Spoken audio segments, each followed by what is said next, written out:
السلام عليكم ورحمة الله وبركاته.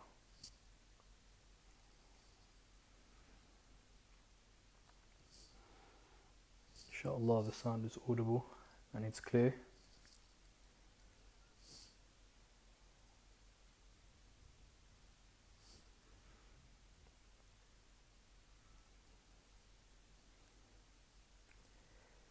وعليكم السلام ورحمة الله وبركاته.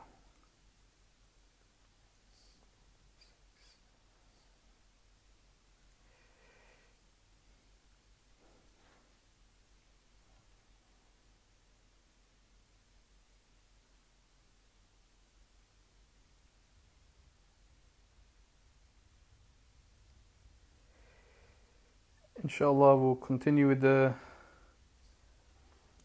Dr. Richard Day's speech. Actually, a lot of things here.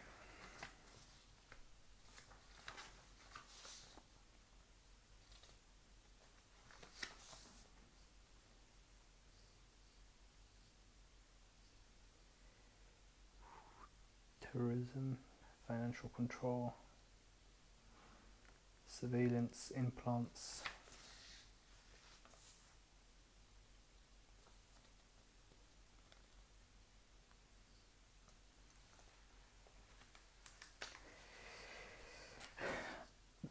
Inshallah, we'll begin then.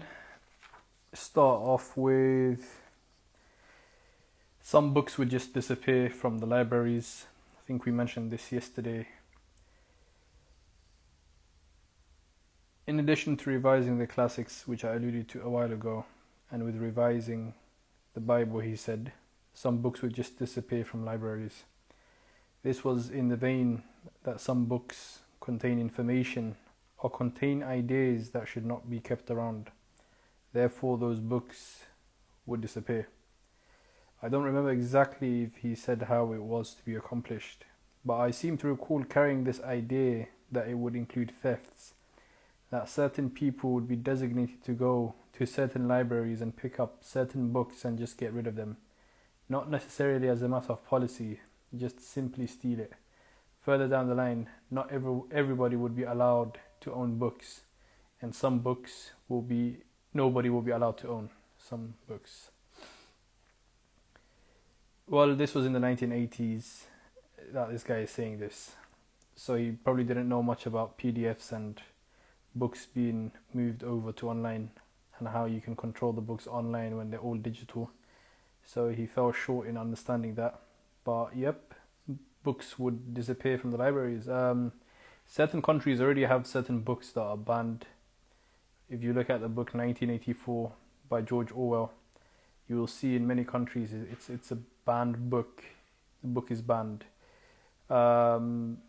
Reason being, because this book, the 1984, written by George Orwell, explains how totalitarian governments and systems operate.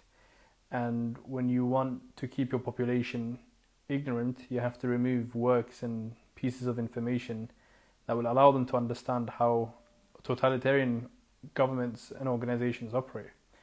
So if you look at where those books are banned, you will see there's a very close link to totalitarianism, authoritarian governments, and banning the book 1984. But of course there are other books that are banned. Certain nations, they will ban the book, what is it called again? Protocols of the Learned Elders of Zion. I wonder why they would ban that one, but they will ban that. And slowly other books are being banned. Even Islamic books, for example, if it's books of Sheikh Muqbil regarding Abu Hanifa, then again certain books will be banned. Why? Because it goes against the Hanafis and the Madhabists, and you want to keep the nation ignorant and accepting of all these corruptions around the world. So they just ban books. The next thing, changing laws. Yeah, he spoke about changing laws. Now, this is something common. If you look at laws from the 1960s till now, they just keep adding new laws. This law, that law, this law, that law. Or maybe certain countries are getting an update on their laws. They need to become more westernized, and they need to accept the laws of the disbelievers. So that's one aspect of changing laws.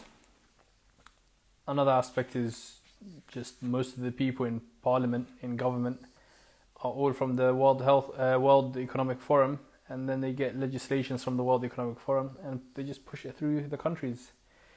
So that's another way they change laws. And don't think these laws are for the betterment of mankind.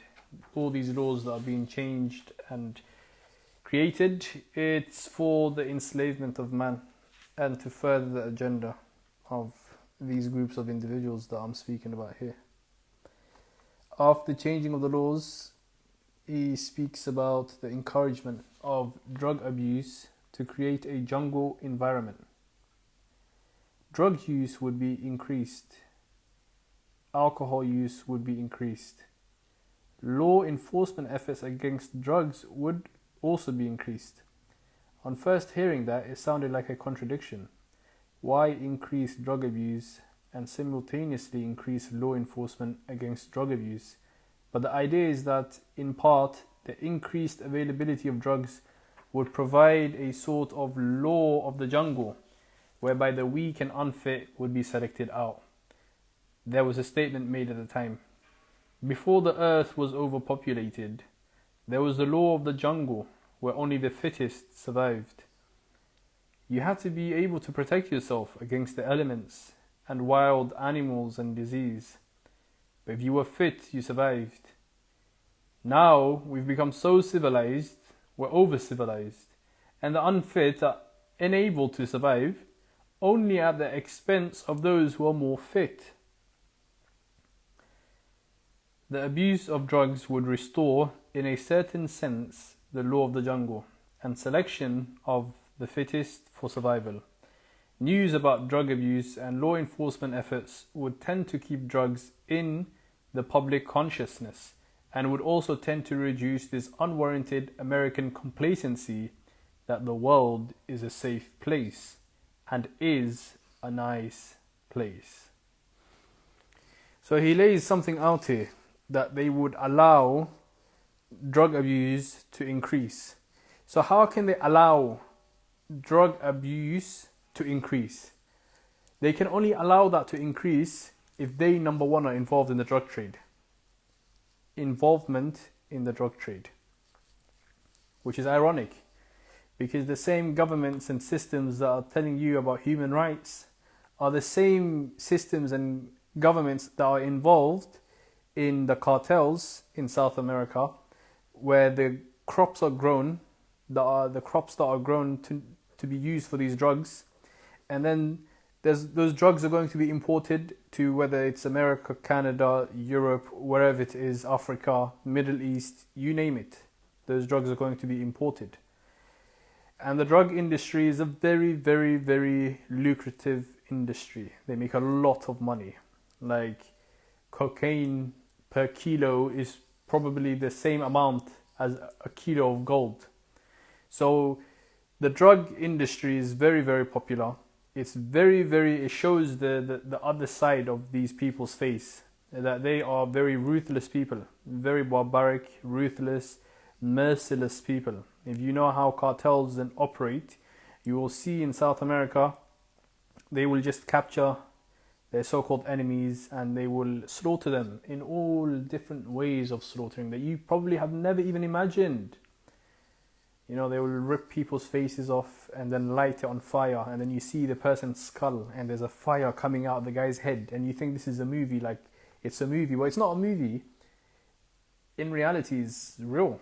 It's actually something that's happening to these people. Or what they'll do is they'll get the guy that they're trying to kill, they'll bring his son as well, kill him in front of his son, and then they're going to kill his son as well and slaughter them, cut their heads off, do all these things. This all goes on around in South America. So if you look at the drug involvement, the drug industry, you'll see it enables all forms of evil. There's no limit to the evil. A lot of the cartels, they worship the shayateen, they worship the jinns, all forms of evil that you can comprehend. There is no, this is the limit. There is no such thing as crossing limits when it comes to the people that are involved in the drug industry. They're in Europe as well, they're in North Africa as well, they're around the world. But just the way these people speak about allowing drug abuse to increase, it shows you and I that these people are involved in the drug industry themselves, which isn't a lie. Because if you look at people in the parliament, what are they sniffing? They sniff cocaines, and they have parties, all these private schools. There are these people that are graduating from these private schools, and the MPs and all these people coming together, and they're going to their crazy parties. What are they doing there? They're sniffing cocaine. They're involved in it as well. If you want to know if a person is taking cocaine, constantly see if he's always sniffing. When he's talking, he's always sniffing, he's always putting his hand on his nose, because that's one of the side effects of sniffing cocaine. So they're involved in the drug trade. There's no doubt in that. And number two, he speaks about why they want the drug abuse to increase. Because he wants to create a system of the jungle. Return to the laws of the jungle. The laws of the jungle isn't something that many people are aware of. But in reality, in short, what it is people who act like animals and will act like animals for survival and will do anything for survival. In short, that is what it is. It's people that will act like animals for their survival. They will do whatever it is that they can for their survival. What drugs do to individuals is that it changes their minds into thinking if they do not have this drug, they are not going to survive. So certain people will inject drugs into their bodies, and they will feel, if I don't get this drug in a few hours' time, I am physically going to die and I'm going to leave this world. And so the fear of death and the fear of dying is so amplified within the people who take drugs, such that they will do anything. Because people, if you were to tell someone, if you don't do this, I'm going to shoot you, a lot of people are going to get scared. They will do whatever it is. Any demand you set forward, they will accept. And this is what drugs do to people. And so when you have a society of people who take drugs, you will have a society of people who will do anything within their powers to get that drug again. And they do not care. They do not have a mental capacity to operate. Is this merciful? Am I being just here? Am I being fair here? No, they don't operate on that level whatsoever. And that is the animalistic aspect of these individuals. And that's why they call it the laws of the jungle. They're trying to make these people more animalistic. And if you look at a person who takes drugs and he will do whatever, what is he going to do? He's going to steal from you. Okay? He's going to kill you if he has to take money from your pocket. So let's say you've got loose change in your pocket. This guy who's a drug addict will come and kill you just to take those loose changes to then go and buy drugs. Because he feels within himself, if he does not get that drug, he's going to die. So it doesn't matter. If I kill you for my own survival, then at least I get to survive. This is the laws of the jungle. And when people are walking around in a society with this disease, then what you have is a group of animals in reality that are walking out, trying to harm, cause corruption. Wallahu musta'an. They're trying to cause harm and corruption. So this is why they want the drug abuse to increase. They will allow certain people to deal with drugs and ship them and bring them into their own ports for a specific reason, which is so people can take the drugs and people become high and addicted to it, and then they will start to become like animals. And they view these people, i.e. the people who take these drugs, as unfit. They're not fit. They are not fit whatsoever. Which then proves to us that these people do not take drugs themselves. These people themselves do not take these drugs. because they see themselves to be of such a high fit level, they do not need to take these drugs. It's like a game. They're drawing out a drawing board, and they're drawing out like the whole entire city and the population numbers and how many people can we get to become like animals, and how can we increase the crime levels, how can we increase the drug intakes, how can we increase insecurity. And they say, okay, we have to do this, we have to do that, we have to do this, we have to do that. And then they implement it. Local level, international level, national level, all different forms of levels. He says, before the earth was overpopulated, there was the law of the jungle where only the fittest survived. You had to be able to protect yourself against the elements and wild animals. You see? So what they're doing is they're trying to make these people become wild animals by taking drugs and becoming addicted to drugs, because in reality they do become like wild animals. There's no sanity within these people. It's like a rabid beast. It's savage beast that's just out there, will kill you, and it does not care one bit. But you have to defend yourself. How do you defend yourself in the laws of the jungle? Well, that's another topic for another day. But you need to know, for you to survive in the jungle where there's animals, you need to know how to defend yourself against the animals. You need to have some things, some system in place to defend yourself against animals. In this case, you have to learn, whenever you live in the jungle, how to protect yourself against these people. Because these people are increasing and increasing and increasing and increasing, especially around the world. And the reason they are doing this, as he said, is to reduce this unwarranted American complacency that the world is a safe place and a nice place. This is not only an American complacency. This is many people around the world, in the Western world specifically. They think the world is a nice, safe place and everything's in order and everything's relaxing. It's all good. But what they don't understand is that these people who are behind these systems, they're not nice people. They're not nice people. They click their fingers and then the lights are going to turn off, because they've made almost everyone enslaved to them, and we've all given our responsibility to them. And because we've offsetted our responsibility, they can turn the lights off when they want and make the people turn into animals. They can increase the heat temperature, put it up, just so people start to have mental health issues, and they start to find life to be so tough and unbearable to live. And then they start to give drugs, and those drugs are going to be a way out, when in reality it just drops them into an abyss that they may never come out of.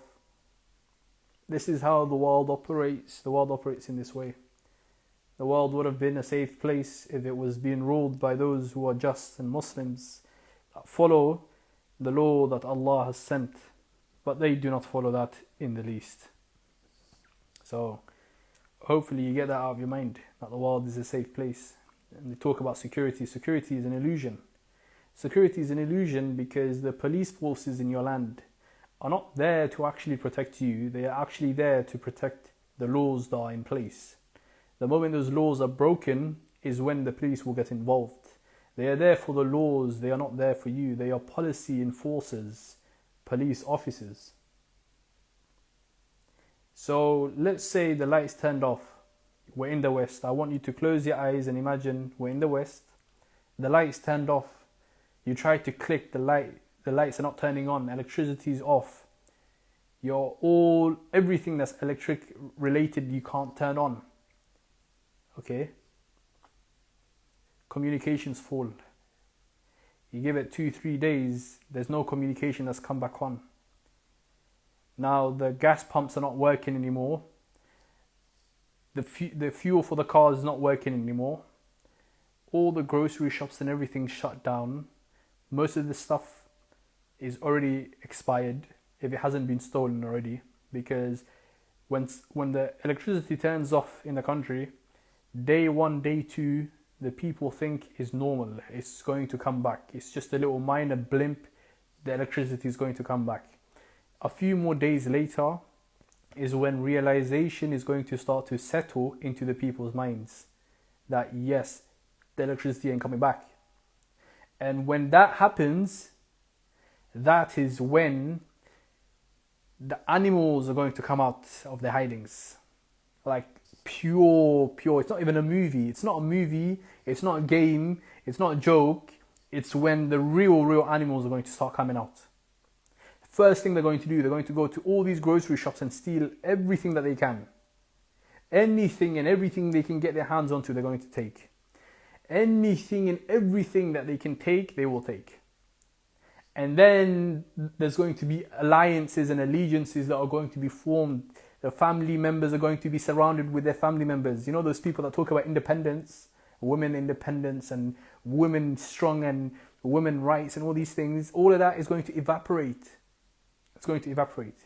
Forget about the police. The police ain't going to be coming. You can't call the police anymore. Someone's now coming to your house because you've stored some food and they're trying to get that food from you. Because it's all about survival now. This is the law of the jungle. It's animals that are going to pounce on top of you to kill you and take whatever they can from you. You can't call the police. You try to ring the line, there's no electricity, there's no Wi-Fi, there's no connection, there's no police coming. So what happened?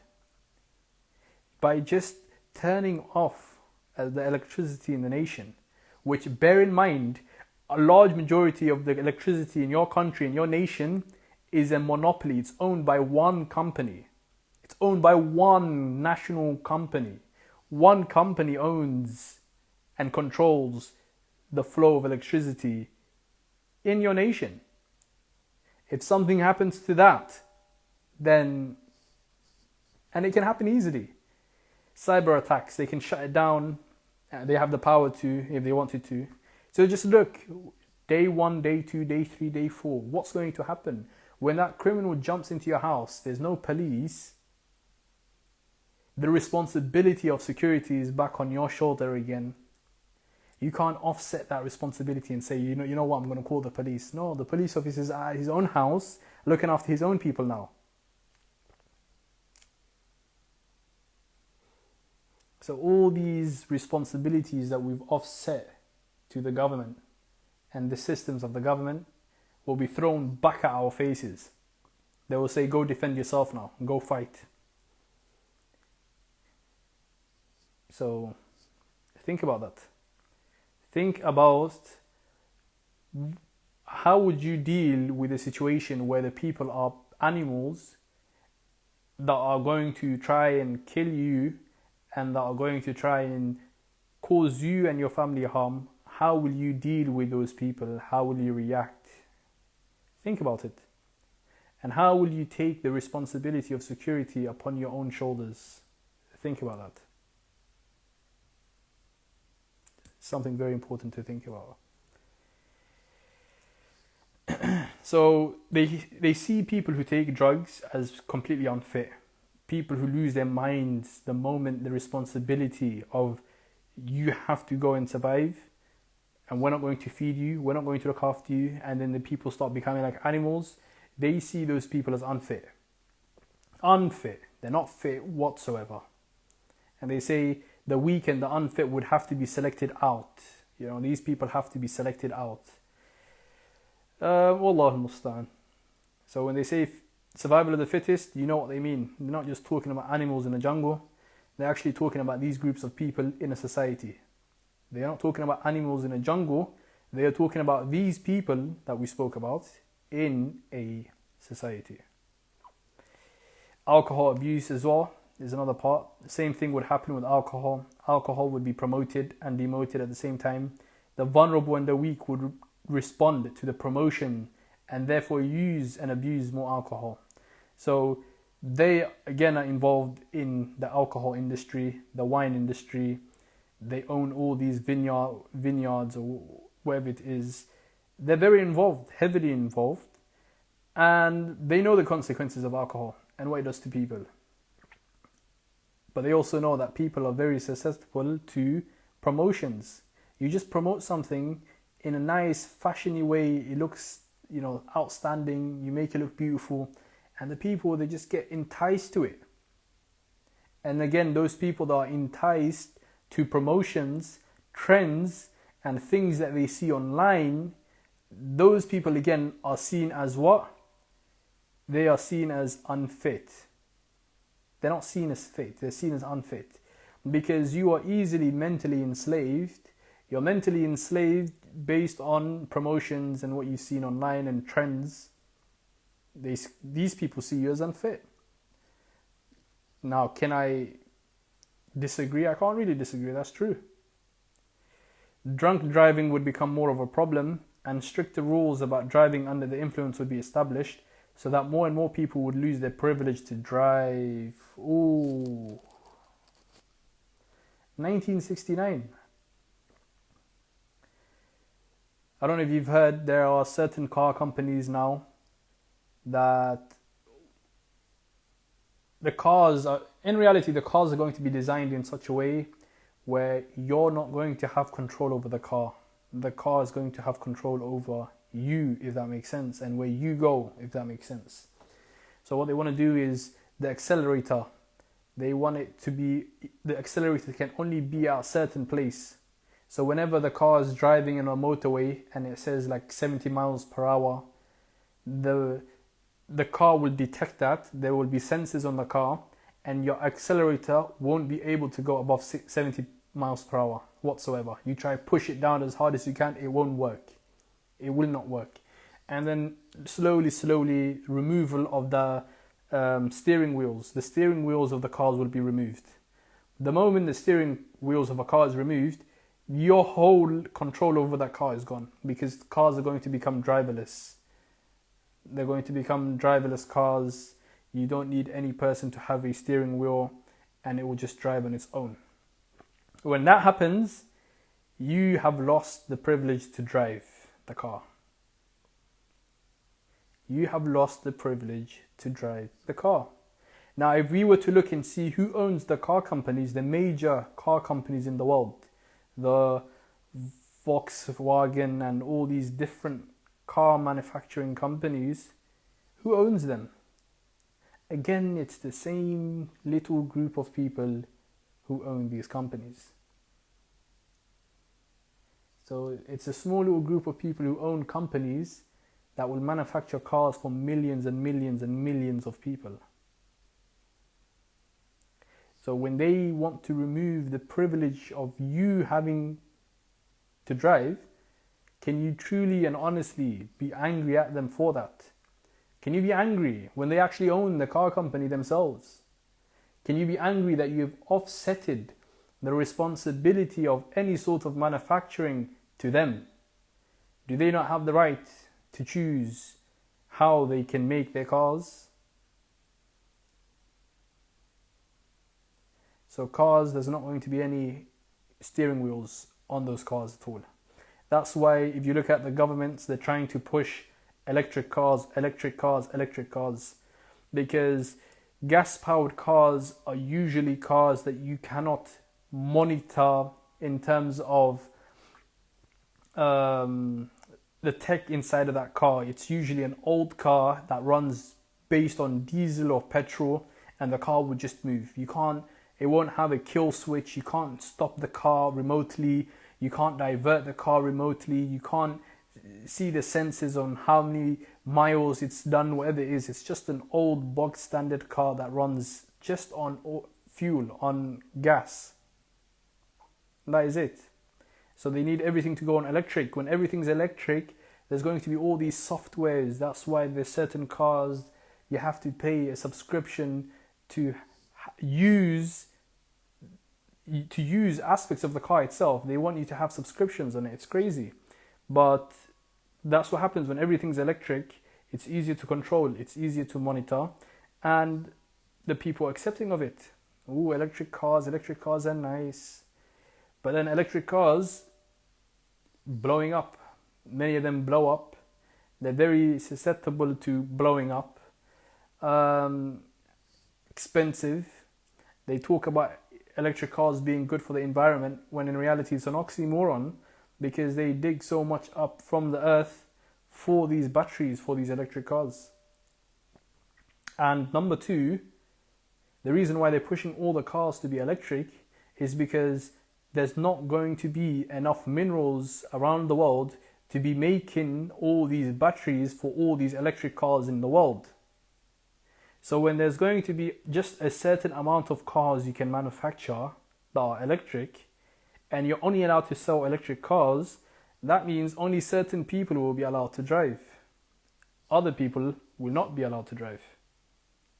And who decides that? They decide it, as they mention here. Certain people will lose their privilege to drive. So, again, much more in the way of psychological services would be made available to those who are hooked on drugs and alcohol, wherever. So that's just alcohol and drugs, the reason why they want to popularize it, just to create a jungle. Restriction on travel. This also had connection with something we get to later about overall restrictions on travel. Not everyone should be free to travel the way they do now in the United States. People don't have a need to travel that way. It's a privilege.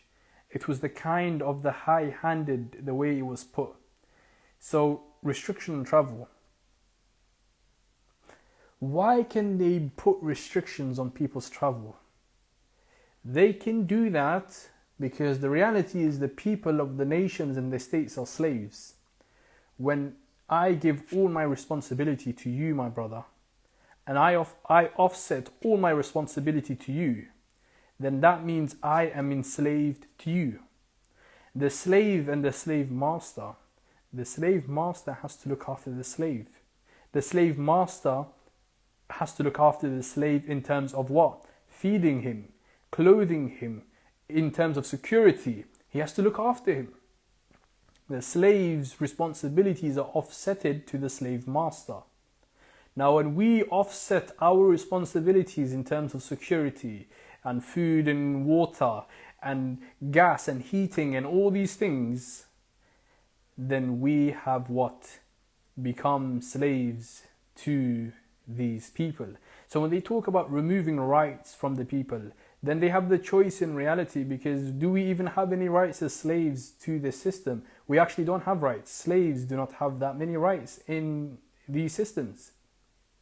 And when they talk about restricting the travel, then restricting the travel on the slave, is that not something they are able to do?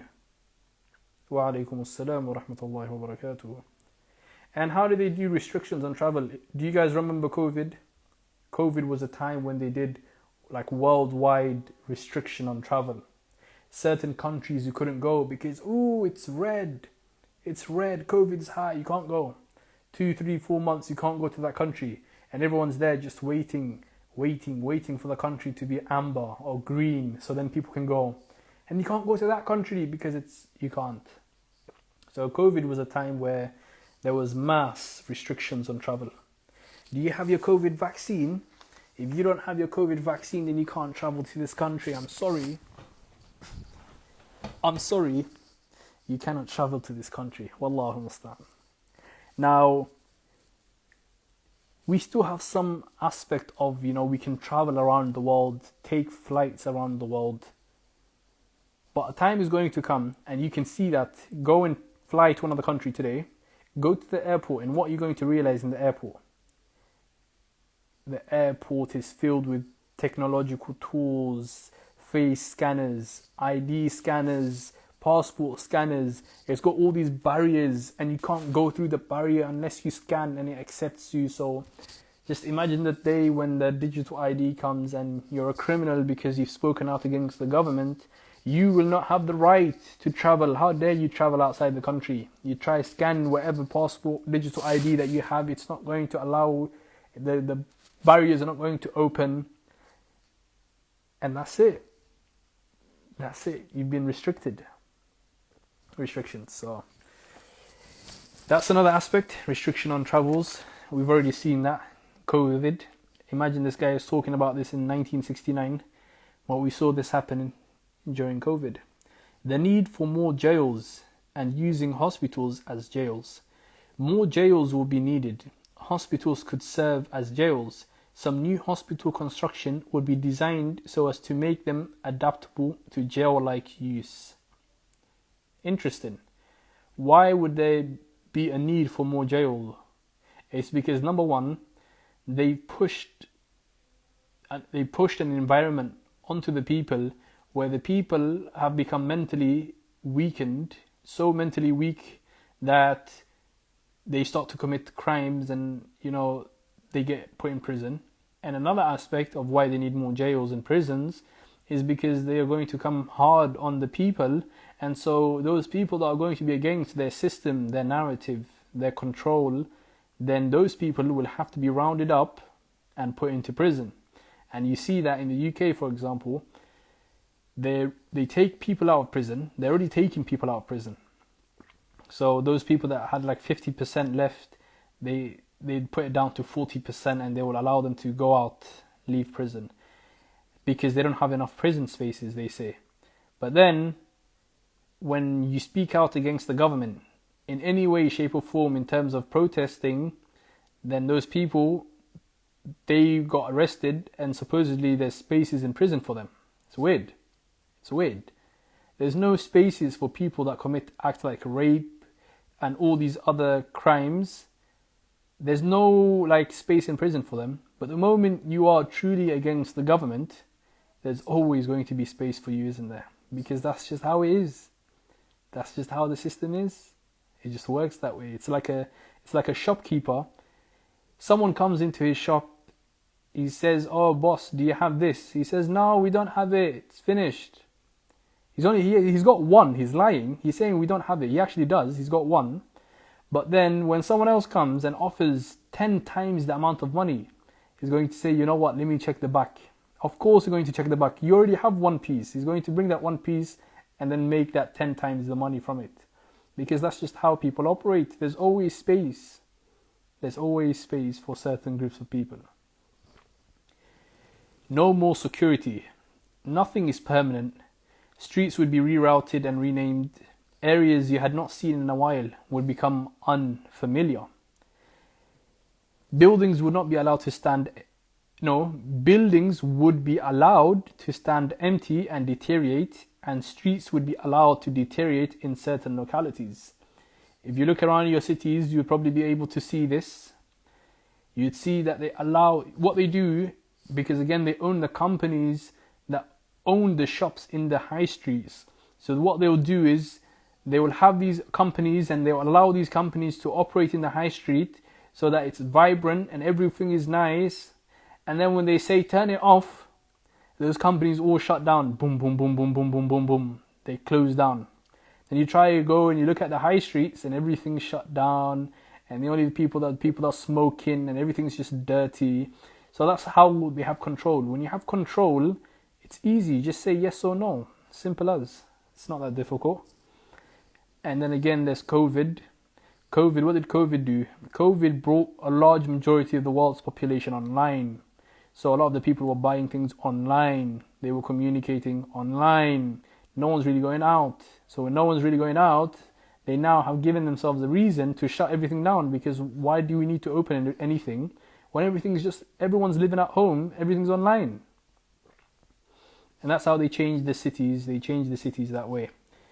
The purpose of this was to provide the jungle, the depressed atmosphere for the unfair. Oh, what a statement that is. What a statement that is. The purpose of this was to provide the jungle, the depressed atmosphere for the unfit.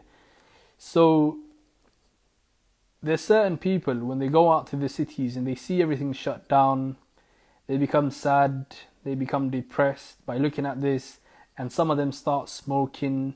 They might start taking drugs because they have to work and their life is also difficult, and so they have to, they become like an animal.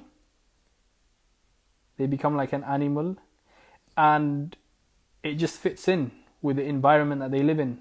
Instead of leaving that environment that's become like a jungle, they become like an animal to live in that jungle, and it just makes them even more depressed. And then again, these people are seen as unfit. Groups of people that get depressed because of changes, because of changes, then those people are seen as unfit.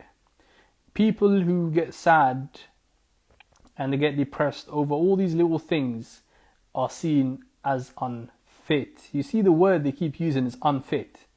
What does it mean to be unfit? It means you're not fit enough to live.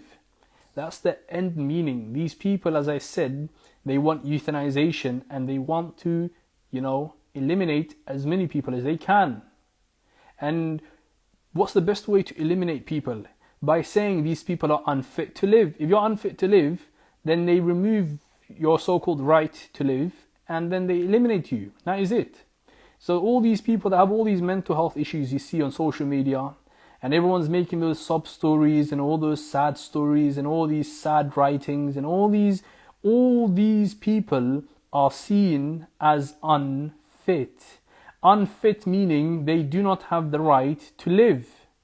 And so those people, a day may come where they will be all rounded up, put into little vehicles, taken to special rooms and injected with something that's going to eliminate them.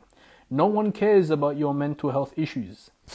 No one cares about your mental health issues. No one cares about your sadness and your demons that you're battling. No one cares about how you can't sleep at night and you're constantly overthinking. No one cares, according to these people.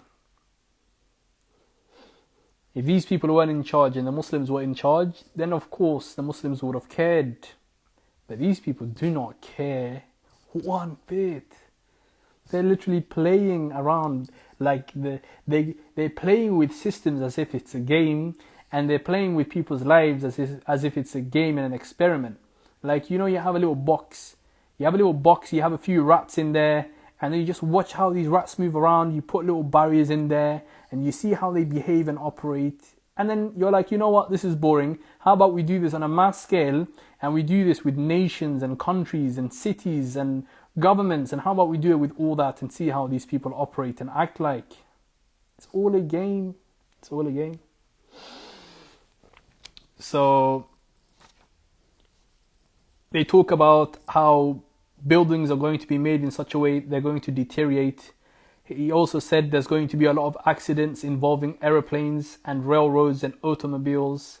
This is to contribute to the feeling of insecurity that nothing was safe. And that's what they're going to start doing with planes. You're going to see planes that are going to start crashing because the planes are going to be designed and made and manufactured in such a way where it's just going to collapse whilst it's in the air and people are going to die. And a lot of people, they're going to start posting that on social media, all over social media. Everyone's going to see these dead bodies of the plane that's just collapsed and crashed, and everyone's going to start being scared. And they're going to say, you know what, I'm not going to take a plane anymore. I'm afraid of taking the plane. The reason why they do that is because they don't want you taking the plane, because supposedly the plane is emitting so much carbon emissions and these climate change goals need to be reached. And one of the best ways for the climate change goals to be reached is to instill fear in the hearts of the people so they're afraid to take jets and planes. Well, not jets, because to be very, very frank with you, the rich people who have private jets, guess what? Even when these planes start collapsing, they still know that all of this is an agenda to make the other people scared. They're going to be flying their private jets across the world, whilst the other people are going to be too scared to do that. So you see, again, it's playing with the minds of the people and how they operate. Another section is crime used to manage society. There would be the created slums and other areas will be well maintained. Those people able to leave the slums for better areas then would learn to better appreciate the importance of human accomplishment. So some areas they will allow to be like the jungle, some areas they will allow to be nice, just so that you're grateful. Okay. This meant that if they left the jungle and came to civilization, so as to speak, they would be proud of their own accomplishment, that they made it. There was no related sympathy for those who were left behind in the jungle of drugs and deteriorating neighborhoods. Then a statement that was kind of surprising. We think we can effectively limit crime to the slum areas, so it won't be spread heavily into better areas. So areas are going to be zoned off. Certain places are going to be where the crimes are. And he thinks we can effectively limit crime. And how can you effectively limit crime? Well, If you make it hard for people to leave the neighborhood, except the people who have the money to, or you make it hard for people to leave the country, except for the people who have the money to, then those people, they've already got the money. They don't really have the need to be stealing, killing, and doing all these crimes. So you limit the crimes into certain places, into certain countries. Yes, this is the same from yesterday's book.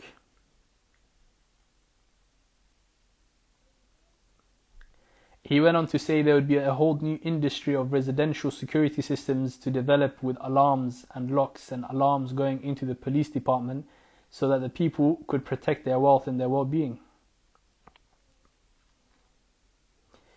Well, I think I spoke about this part yesterday. Curtailment of American industrial preeminence, talking about how countries are going to be interdependent on each other, just so patriotism could go down.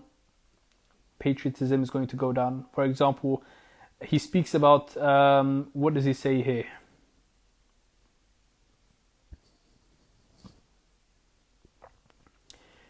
In 1969, Japanese automobiles, if they were ever sold here at all, I don't remember, but they certainly weren't very popular. But the idea was that you could get a little bit disgusted with your Ford or your General Motors or your Chrysler product or whatever, because little things like the window handles would fall off and plastic parts would break, which, had they been made of metal, would hold up. So this is what they do. In your country, certain products are going to have a very short lifespan. Okay, it's called planned something. I can't remember the word. They have a specific word for it, okay? Where they can make the product last for very long, but they know they won't make enough money from that. So what they will do is they will design the product in such a way where it will break very easily. So you will keep going to that company and you will keep spending money to that company. But what these guys are doing on top of all of this is that they will allow certain countries, for example Japan, to operate and build and manufacture things that are going to last for a very long time. So they're going to use like the best materials, they're going to use metals instead of plastics, they're going to make the car last very long. But then when you look at American vehicles or other countries' vehicles, they're going to use plastic parts and this and this and this, just so those things can break apart. And people will say, you know what, I would rather have a Japanese car than an American car.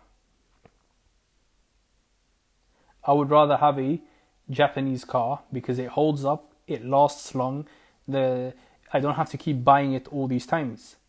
Wa alaykum assalam wa rahmatullahi wa barakatuh. So the whole point of doing this and saying I would rather have a Japanese car, yes, planned obsolescence is the word, correct. The reason why they want you to say I would rather have a Japanese car instead of an American car is because they want to remove any sort of patriotism if you are American, because now you like Japanese products more than American products or German products more than American products. All of this is to remove patriotism from the land. You see how these people operate. The United States was to be kept strong in information, communication, high technology, education and agriculture. The United States was seen as continuing to be this sort of the keystone of this global system. The heavy industry would be transported out. So that's what they do in certain countries. So certain countries are going to be reliant upon other countries. So, I mean, you see it today. If you look in your own household, especially if we live in the West, this is not something they did like 5 years ago. It's something that's been going on for a very long time. You've probably got like furniture from somewhere in Europe, and then you got food from somewhere in South America, and you got something from somewhere else in the world, and you probably got a car from somewhere in, Asia. And it's just because they've garnered so much control over all these different nations, and they're allowed to control where trade goes to where and all of this, then everything becomes all jumbled up, and then that's it. It says it here. We would all become citizens of the world rather than citizens of any one country, which is the reality. You would be a global citizen. Um, we're not going to talk about that. Sports as a tool of social change. I'm sure we've talked about football before, but here what he says is American sports, specific American sports such as baseball, would have to be removed because it was a sign of American patriotism. And what they'd have to do is they would have to make football, or soccer as the Americans call it, more popular in America. Because soccer or football is seen as a more international world sport. There's not one specific nation. It's got the whole world's nations in it. He says they can't really do it with American football because it's taught in schools and it's just going to be so long and all of that. But he talks about baseball. That baseball will just keep decreasing and decreasing and decreasing. And they say, is it because they're going to be paid a little salary? He says, no. The actual way to break down baseball would be to make the salaries go very high. If you look at certain baseball players, they make around $30-40 million a year. Did you know that? $30-40 million a year to hit a ball with a wooden stick. $30-40 million a year to hit a ball with a wooden stick. Comprehend that. Just deep that. That's the world you live in today, where an individual is going to be paid 30-40 million for hitting a ball with a wooden stick.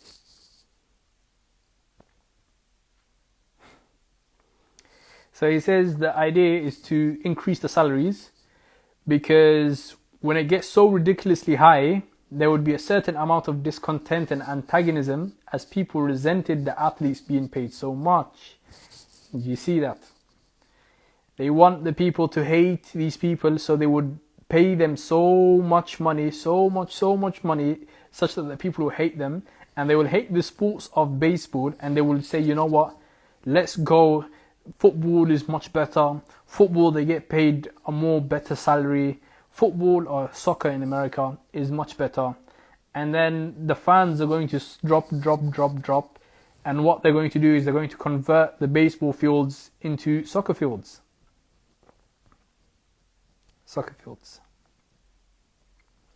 what does that mean? You know, people say, oh, these sports people, they get paid based on the views and this TV sports contracts. No, that's nonsense. These people control the world's finance and money. If they want to give someone $300-200 million and there's only 5 people watching that person, they'll pay that person $100-200 million. It doesn't matter. It's not based on views and all these nonsensical things they tell you. What else is there?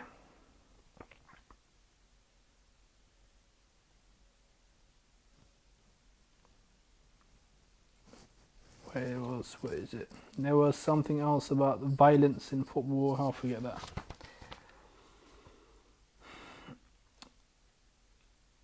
Okay, this is good. It talks about taking guns away from people, and they won't have the right to own a gun. They will only be able to rent a gun. And another thing is sports for girls. Athletics would be pushed for girls. This was intended to replace dolls.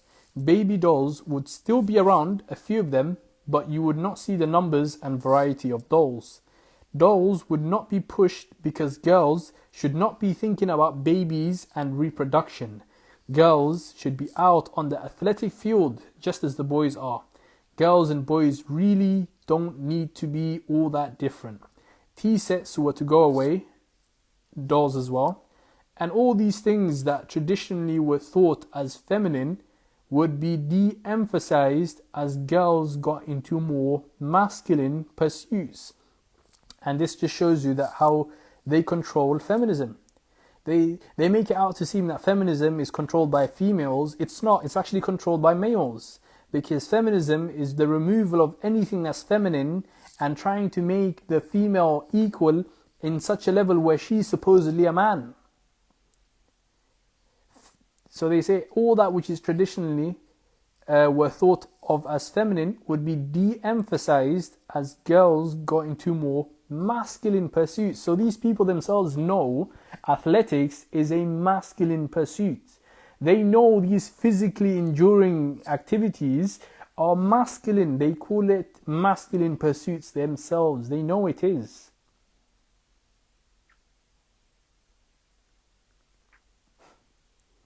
And you think they're doing that for the betterment of the females, yeah? Just one other thing I recall was that the sports pages would be full of the scores of girls' teams, just right along there with the boys' teams. And that's recently begun to appear after 20 years in our local papers. And this is what you need to understand. When the environment is going to be so down, and the minds of the people are going to be so captured, and they're so deceived, and they're so bored, and they're so depressed, what are some people going to do? Some people are going to start to be like, you know what, I need to be joining these activities, I need to join these sports. And they might find a little thrill, and they will say, this is my purpose now. My purpose is that I'm supposed to be a sports person. And you find this is what they do. They push women's sports across the world. And they're trying to do that in the nations where the Muslims populate in as well. They're trying to show the world that our women are in sports now. Look, our women are in sports. When they talk about women's rights, this is what they talk about. Women's rights is removing the femininity of the women and anything traditionally to do with women and masculinating them as much as you can. And that's what they talk when they talk about women's rights. This is what they mean. When a nation and a country is going to say, look, our women are in sports, it doesn't mean that they've given them rights. It means that they've destroyed any sort of ideology, any sort of thoughts of belief they may have had to do with anything to do with feminism or femininity, and they've masculinated them. They've made them they've joined these people into all these physically enduring activities, and they've distracted them from their purpose in this worldly life, which is firstly to worship their Rabb, okay, and diverted them away from their purpose as a woman, which this guy specifically mentions here, which is what? He says, where is it?